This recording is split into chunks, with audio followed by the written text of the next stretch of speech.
What's up, you guys? Welcome back to the channel. My name is Oscar, and have you ever felt like you don't want to do something or said, I don't have time for it, for whatever it may be, whether it be working out, finishing an assignment you may have, chores, or any myriad of other things? Chances are you have. And I know for myself that the longer I take to do something, the less and less I want to do it, especially if it's an assignment. Because I just think to myself, well, I haven't done it yet, and the deadline is coming up soon.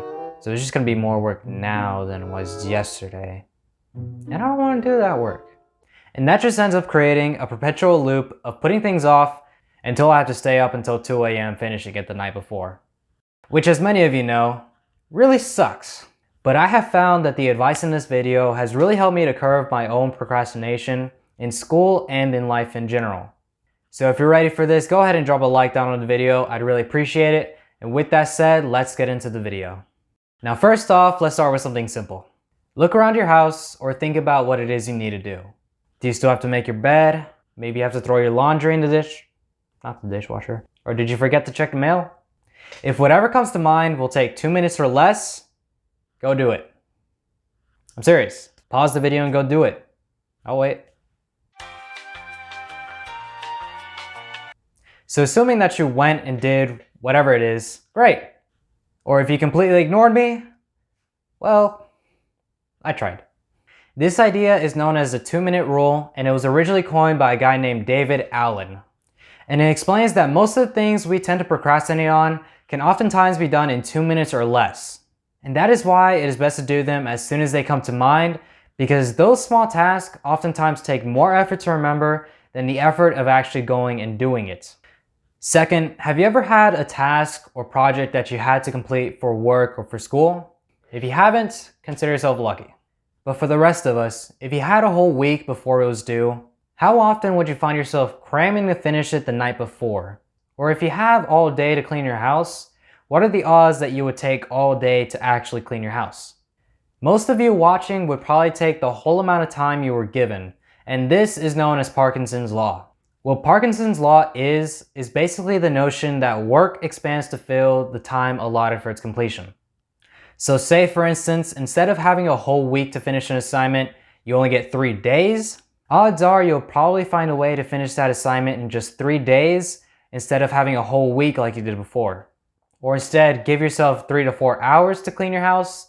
Chances are you will clean your house in those 3 to 4 hours. For example, last year I had American history with one of my friends named Caleb, and we had this one assignment where we had to write about 200 vocab words and their definition on a single note card for each word. But what's interesting about this assignment is that we had almost the entire semester to do so, when in actuality you could complete this assignment in just a single week or 2. So what I chose to do was work on it for the last 2 weeks at a very leisurely pace, and I still finished about a day or 2 days early. But my friend Caleb, on the other hand, he decided to work on it a bit at the start, but it wasn't much at all. So he ended up working on it frantically for the last 3 or 4 days. And he ended up completing it and turning it in before the school day ended on the due date, which sounds like the perfect example of Parkinson's law to me.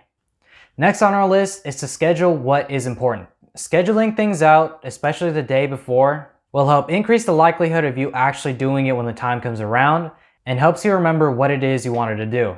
For instance, I find that whenever I schedule my Saturday mornings around going on a 5-mile run by 8 a.m., I'm much more likely to do so because I already had my entire day planned around doing that one thing. Which leads me into tip number 4, which is to make sure you drop a like down on the video if you've made it this far. No, but seriously, tip number 4 is to break things down into their individual step-by-step components. Like I mentioned, I plan my Saturday mornings around going on a run, but that's not the only thing I have planned out. I also break down everything leading up to it from the moment I wake up to the moment my feet hits the trail. For instance, I wake up at 7, I change and brush my teeth by 7:10, I drink my protein by 7:20, start driving to the trail by 7:40, start stretching by 7:50, and finally start running at 8 a.m. Breaking things down helps to make enormous tasks seem more manageable because you know where it starts and you know where it eventually leads to. Doing this also helps you get started on things you know you should do but don't want to. Because instead of thinking, I gotta go run, instead just think to yourself, Okay, I just have to get up. Once that's done, just say, I have to brush my teeth. Next, I just have to put on my running clothes. After that, I simply just have to go outside. Finally, you just have to put one foot in front of the other, and boom, you're running. Because doing each step individually is a lot easier than the whole task may appear to be. And by doing each individual step, you start thinking to yourself that the whole task is easier because of it, which only makes it easier the next time. Next, have you ever been so productive and getting so many things done, and you're really focused on what you're working on and everything is falling into place perfectly, but then you get one notification on Instagram or whatever it may be for you, TikTok, email, AOL. So you check what it is and it turns out to be nothing, but you're already on the app, so you figure, well, I might as well see what other people are posting.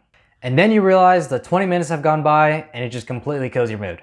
Because that's exactly what happened to me while making this video. And that is why tip number 5 is to get rid of as many distractions as you possibly can. Because I could have completely avoided that by just simply putting my phone on Do Not Disturb, and it would have saved me close to about an hour. Because not only do you lose the time you're distracted for, but also the lost productivity for the time it takes you to get back in the zone. And that's not even mentioning the discouragement you get from the whole ordeal. Because the discouragement on its own can sometimes be enough to make you want to just stop altogether. That's why you want to stay ahead of and eliminate all distractions whenever possible. But if planning things out or breaking things down just doesn't work for you, then it seems like the only other thing you can try to do is to just get started. And I know how this sounds. Oh, just stop procrastinating and do something. Why didn't I think of that? But that's not what I'm saying. What I mean is that whenever you think about anything, you just have to get up and get started before your mind can even think about what's going on. And once you get started, that will give you the added momentum to keep you going and see it all the way through, instead of potentially overthinking things and not getting started at all. Now I'm going to be honest with you.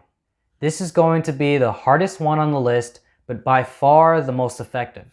This will probably take you a while to get used to and to form into a habit, but once it is a habit, you won't have to rely on the other tricks as much to help you get moving because it would already be instilled in you. But with that said, that wraps it up for this week's video. If you found any of this information helpful, make sure to drop a like down on the video. I'd really appreciate it. And comment anything down below for the YouTube algorithm. If you want to keep seeing any of my new videos, make sure you subscribe for a brand new video every Monday. And with that said, thank you all for watching, and I will see you all next week with another video.